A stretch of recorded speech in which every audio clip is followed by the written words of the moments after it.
ప్రభువైన యేసుక్రీస్తు పేరట మేలరకు శుభములు.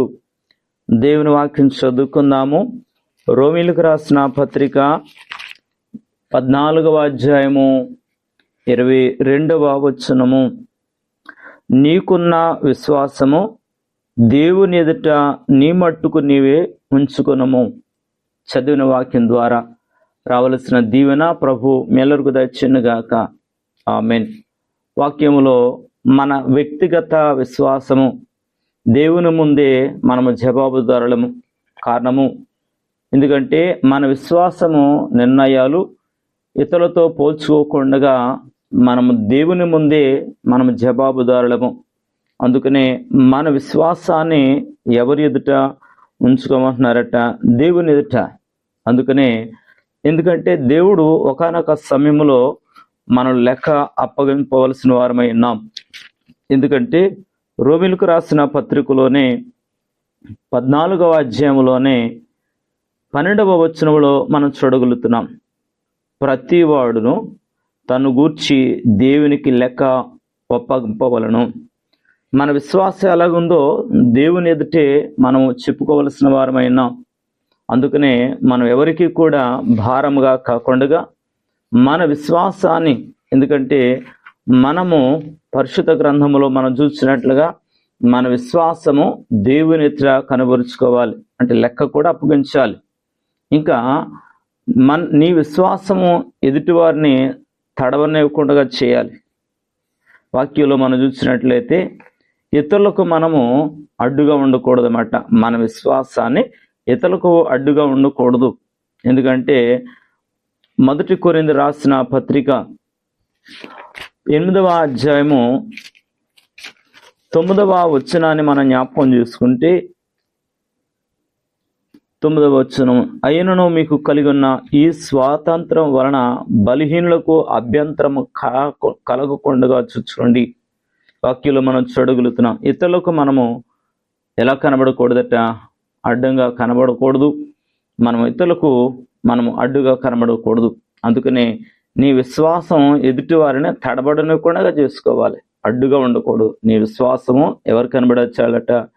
దేవునికి మాత్రమే కనబడాలి. ఇంకా విశ్వాసంలో నీవు గర్వముగా ఉండకూడదు. ఎందుకంటే నువ్వు పరిశుద్ధముగానే నడవాలి. ఎందుకంటే మత్తయి సువార్తలో మనం చూసినట్లయితే 5వ అధ్యాయము 16వ వచనాన్ని మనం చూస్తే ఓ చక్కని మాట వ్రాయబడుతుంటుంది. మనుషులు సత్క్రియలను చూచి పరలోకమందున్న మీ తండ్రిని మహిమపరుచున్నట్లు వారి ఎదుట మీ వెలుగు ప్రకాశింపునీయుడి. నీ విశ్వాసము, నీ పరిశుద్ధత, నీ ప్రార్థన జీవితము ఎక్కడ కనబడాలంటే మీ వెలుగు ప్రకాశింపునీయుడి. అనేకులు ఎదుట నీ యొక్క విశ్వాసము ప్రకాశించాలని ప్రభు చూస్తున్నారు. ఈరోజు వాక్యాన్ని వింటున్న వారలారా, నీ విశ్వాసము దేవుని ముందే కనబడాలి, కానీ మనుషుల దగ్గర కాదు. నీ విశ్వాసము మరి ఇతరులకు అడ్డుగా ఉండకూడదు. అలాగే విశ్వాసంతో నడిస్తే నీ గొప్ప దీవెన కనబడుతుంది. అటు దీవెన దేవుని ఎదుటే నీ విశ్వాసం కనబరుచుకుంటావా? దేవుడు కొద్ది మాట దీవించునుగాక. ఆమేన్. ప్రేమ గల మా తండ్రి, మీ నామమును కొందనాలు స్తోత్రాలు చెల్లించున్నాను. ఈ దినము విశ్వాసము నీ ఎదుటే కనబరుచుకోమంటున్నారు. నిజమే, మా ఎదుట కాదు, కానీ మనిషి ఎదుట కాదు, నీ ఎదుటే మేము కనబరుచుకుంటే. ఆనోకు విశ్వాసంతో ఉన్నాడు గనుక నీతో నడిచాడు.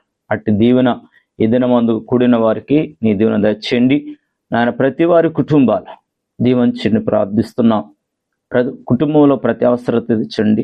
బిడ్డలు బయటకు వెళుతున్నా, చదువుకు వెళుతున్నా, ప్రయాణాలు చేస్తున్నా, ఉద్యోగాలు చేస్తున్నా, పనులలో తోడుగా నడిపించండి. ఈ దినమంతా ఎవరు మట్టుకు వారి విశ్వాసముతో నడిచి నీదుట నిలబడగల శక్తి, నీ ఆత్మ నింపుదల ప్రతి వారికి దయచేయమని యేసు నామములో అడిగి వేడుకున్నాం తండ్రి. ఆమెన్.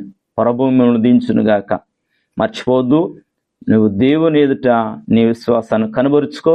హానోకు కనబరుచుకున్నాడు, పరలోకానికి వెళ్ళాడు. నీవు కూడా విశ్వాసములో నడుచున్నట్లయితే ప్రభు రాకడలు ఎత్తబడతావు. అట్టి దీవెన నీకు దయచేయాలని కోరుకుంటున్నాను.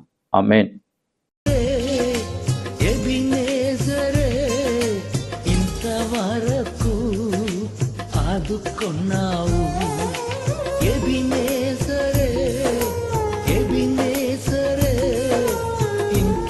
వరకు ఆదుకున్నావు.